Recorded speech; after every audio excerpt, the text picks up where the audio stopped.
واقعات بت شکن سلطان محمود غزنوی قسط نمبر 28 اپنا اسلامک اسٹوڈیو کے معزز ناظرین، ہر بار کی طرح اس بار بھی عرض ہے کہ ویڈیو کے آخر میں کمنٹ اور لائک کرنا مت بھولیے گا۔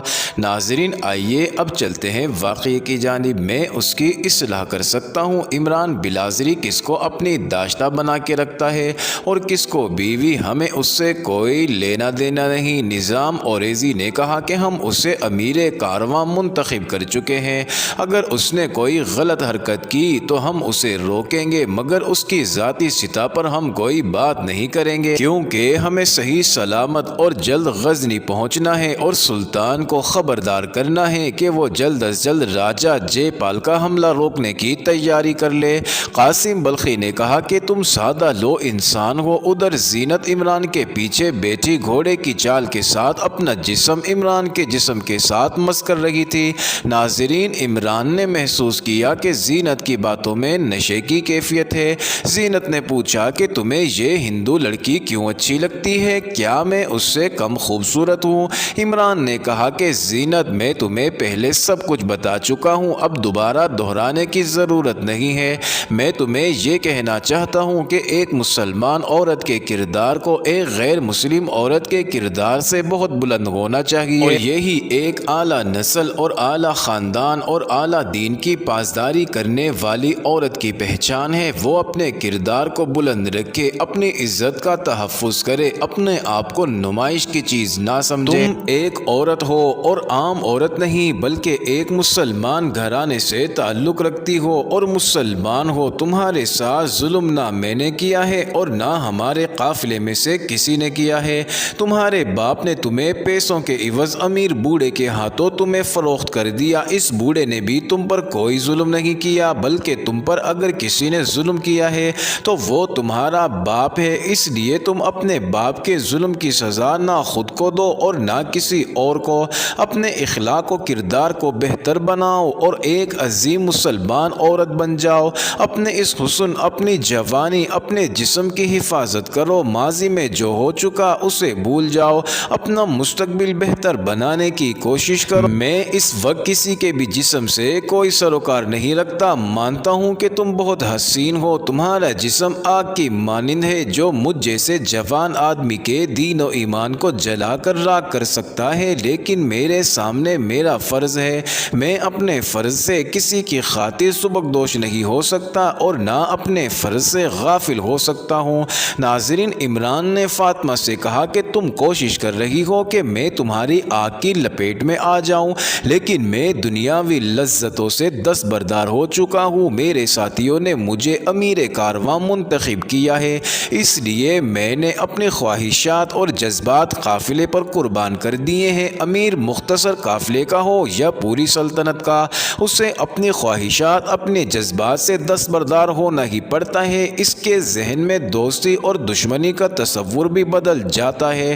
اسے قافلے اور قوم کے مفادات دیکھنے پڑتے ہیں۔ اگر وہ ایسا نہیں کرتا تو وہ قافلے اور قوم کا مجرم ہوتا ہے اور غدار ہوتا ہے۔ ناظرین، زینت نے جھنجھلا کر کہا کہ تم پتھر کے بت کی طرح ہو جن کی پوجا خوبصورت ہندو عورتیں کرتی ہیں، مگر وہ اندر سے خالی ہوتے ہیں۔ عمران زینت کی بات سن کر ہنس پڑا، جیسے اس نے حسین پجارنوں اور پتھر کے بتوں کا مذاق اڑایا ہو۔ معزز ناظرین، اسی روز کا ذکر ہے کہ قافلے نے ایک جگہ پڑاؤ کیا اور زینت عمران کے سامنے اپنے ابلتے کھلتے جذبات کو سرد کرنے کی کوشش کر رہی تھی۔ اس کی تشنگی بڑھتی جا رہی تھی، مگر عمران کا رویہ وہی تھا جو پہلے روز تھا۔ تم پتھر ہو، زینت نے کہا اور دور جا کر بیٹھ گئی۔ قافلہ پشاور سے ہٹ کر گزرتا ہوا ان پہاڑوں میں داخل ہو چکا تھا جہاں آج کل درہ خیبر ہے۔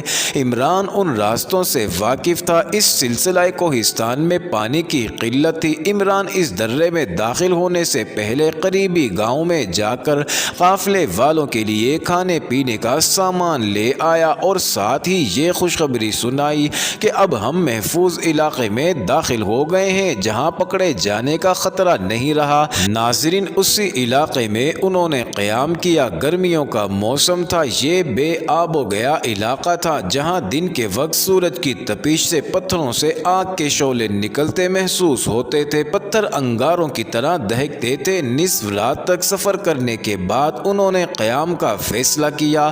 وہ رک گئے، انہوں نے گھوڑے الگ باندھ دیے اور خود الگ ہو کر سو گئے۔ عمران روٹین کے مطابق سب سے الگ ہو کر سو گیا۔ نہ جانے رات کا کون سا پہر تھا کہ قاسم بلخی کی آنکھ کھل گئی۔ اسے اپنے پاس سے ایک سایہ گزرتا ہوا محسوس ہوا۔ یہ سایہ کسی عورت کا تھا۔ اس نے آہستہ سی آواز دی، زینت تم؟ زینت رک گئی۔ ناظرین، قاسم بلخی زبان نہیں جانتا تھا۔ اس نے اشاروں میں زینت کو اپنا مقصد سمجھانے کی کوشش کی اور اس طرف اشارہ کیا جدھر عمران سویا ہوا تھا، پھر نفرت کا اظہار کیا۔ بلخی نے مزید کچھ اشارے کیے جو زینت سمجھ گئی۔ وہ کہہ رہا تھا کہ عمران اچھا آدمی نہیں ہے، وہ زینت کو دھوکہ دے رہا ہے، وہ رشی کے ساتھ شادی کرے گا۔ اس نے اپنے زیورات عمران کے حوالے کر کے غلطی کی ہے۔ قاسم بلخی نے زینت کو بآسانی شیشے میں اتار لیا۔ قاسم بلخی چونکہ کماندار تھا، اس نے اپنا جادو چلایا تو زینت کے دماغ میں عمران کا تصور دھندلا ہو گیا۔ بلخی اسے ذرا دور لے گیا اور اسے بٹھا کر خود دبے پاؤں چلتا ہوا عمران کے پاس گیا جہاں وہ سویا ہوا تھا۔ زیادہ راہ کی تھیلی عمران نے سرہانے رکھی ہوئی تھی۔ بلخی نے بڑی احتیاط سے تھیلی نکالی۔ تھکاوٹ کی وجہ سے عمران کو معلوم ہی نہ ہو سکا، وہ مسلسل سویا رہا۔ تھیلی بلخی نے نکال لی۔ وہ اسی طرح تھیلی لے کر دبے پاؤں زینت کے پاس آیا اور اسے ساتھ لے کر گھوڑوں کے پاس گیا۔ اس نے دو گھوڑوں پر زینے کسیں، ایک خود پکڑا، دوسرا زینت کو دیا اور وہاں سے چل دیے۔ وہ دونوں کچھ دور پیدل چلے، پھر بلخی نے زینت کو گھوڑے پر سوار ہونے کا اشارہ کیا۔ زینت نے بتایا کہ وہ سواری کرنا نہیں جانتی۔ بلخی نے زینت کے گھوڑے کی لگام اپنے گھوڑے کی زین کے ساتھ باندھ دی، زینت کو اپنے گھوڑے پر اپنے آگے بٹھا لیا اور چل پڑے۔ ناظرین، تھیلی زینت کے ہاتھ میں تھی۔ بلخی نے زینت کے گرد اپنا ایک بازو ڈال کر اس کی پشت کو اپنے سینے کے ساتھ لگا لیا اور گھوڑے کو ایڑ لگا دی۔ اب انہیں بھاگنا تھا۔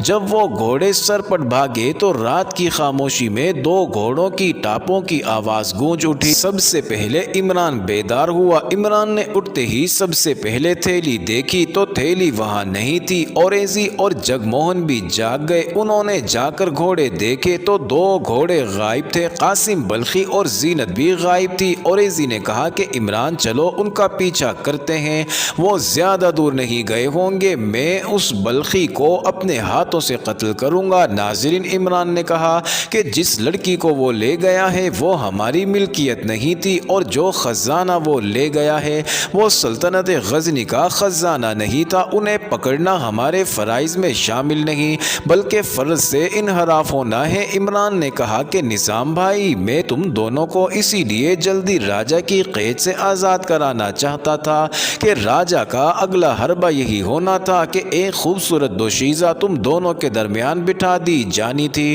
اور اس کے بعد نہ تم نے ملک کا رہنا تھا اور نہ مذہب کا رہنا تھا، تم ہندو راجہ کے آلائے کار بن کر اپنی ہی سلطنت کے لیے خطرہ بن جاتے۔ یہ نسوان حسن اور سونے کا اثر ہے جو پتھروں کو بھی موم کر دیتا ہے۔ یہ دین و ایمان کا بڑا ہی سخت امتحان ہوتا ہے۔ ناظرین، گھوڑوں کی آواز دور ہوتی چلی گئی اور پھر رات کی تاریکی میں تحلیل ہو گئی۔ اوریزی نے کہا کہ عمران، میری تو نیند اڑ گئی ہے، چلو اب چل پڑتے ہیں۔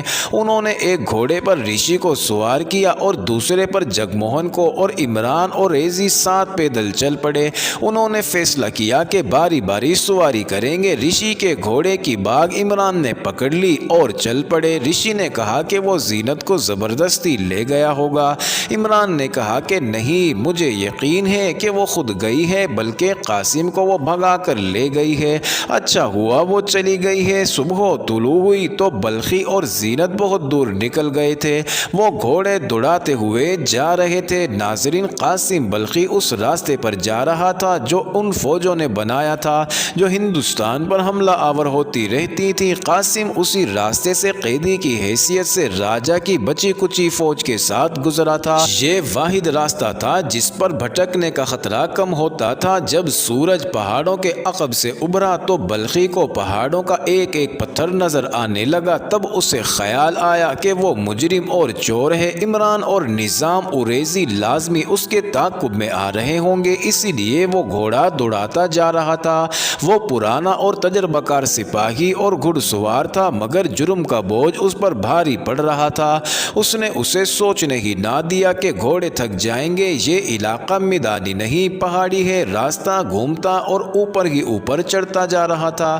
گناہ ایک ایسا جرم ہے جو انسان کے ہوش و حواس چھین لیتا ہے، پھر گناہ کے ساتھ لالچ شامل ہو جائے تو انسان مزید اندھا ہو جاتا ہے، اور پھر اگر ساتھ کوئی حسین عورت شامل ہو جائے پھر تو انسان میں انسانیت ہی ختم ہو جاتی ہے اور وہ اعلیٰ درجے کا حیوان بن جاتا ہے۔ وہ عقل و شعور سے عاری ہو جاتا ہے اور ایک ایسا ڈر اس پر مسلط ہو جاتا ہے جو اسے کہیں بھی چین سے نہیں رہنے دیتا۔ وہ بھاگتا ہے مگر اس کا جرم، اس کا گناہ ساتھ نہیں چھوڑتا، ایک کالے ناگ کی طرح اسے ڈستا رہتا ہے۔ انسان کو اللہ نے اشرف المخلوقات کا لقب عطا کیا اور اس میں وہ تمام خصوصیات رکھیں جو اسے باقی مخلوقات سے ممتاز کرتی ہیں، مگر جب انسان گناہ کا مرتکب ہو جاتا ہے تو پھر اشرف المخلوقات والی تمام خصوصیات سلب ہو جاتی ہیں اور حیوانات والی خصوصیات انسان کے اندر بیدار ہو جاتی ہیں۔ اس گھوڑے کی حالت تو بہت پتلی ہو چکی تھی جس پر وہ دونوں سوار تھے۔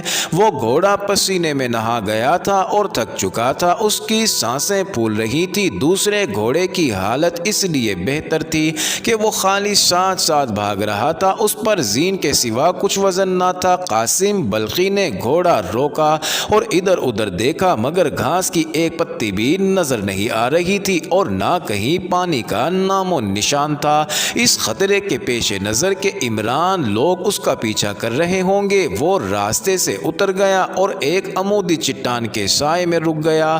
ذرا سی دیر کے لیے وہ رکا اور پھر دوسرے گھوڑے پر سوار ہو گیا۔ ناظرین، زینت پہلے کی طرح بیٹھ گئی، تھیلی اس کے ہاتھ میں تھی، اوپر آ کر پھر گھوڑے کو اسی راستے پر ڈال دیا اور بھگانا شروع کر دیا۔ ناظرین، بلخی اور زینت کے تعاقب میں کوئی نہیں آ رہا تھا۔ عمران پیدل انسان کی رفتار کے ساتھ اپنے ساتھیوں کو ساتھ لیے نارمل حالت میں چلا آ رہا تھا۔ ناظرین، وہ باری باری گھوڑے پر سوار ہوتے مگر رشی کو سوار رہنے دیا، اسے پیدل نہ چلایا گیا۔ سورج اوپر آ گیا تو بھی وہ چلتے گئے کیونکہ پہاڑوں کا سایہ انہیں مدد دے رہا تھا۔ گرمی بڑھ گئی اور مزید چلنا مشکل ہو گیا تو انہوں نے ایک جگہ دیکھ لی جہاں شام تک سایہ رہ سکتا تھا۔ عمران نے شام تک کے لیے قافلے کو وہیں روک لیا۔ معزز ناظرین، یہ انٹرسٹنگ ویڈیو جاری ہے، اگلی ویڈیو قسط نمبر 29 میں دیکھنا مت بھولیے گا۔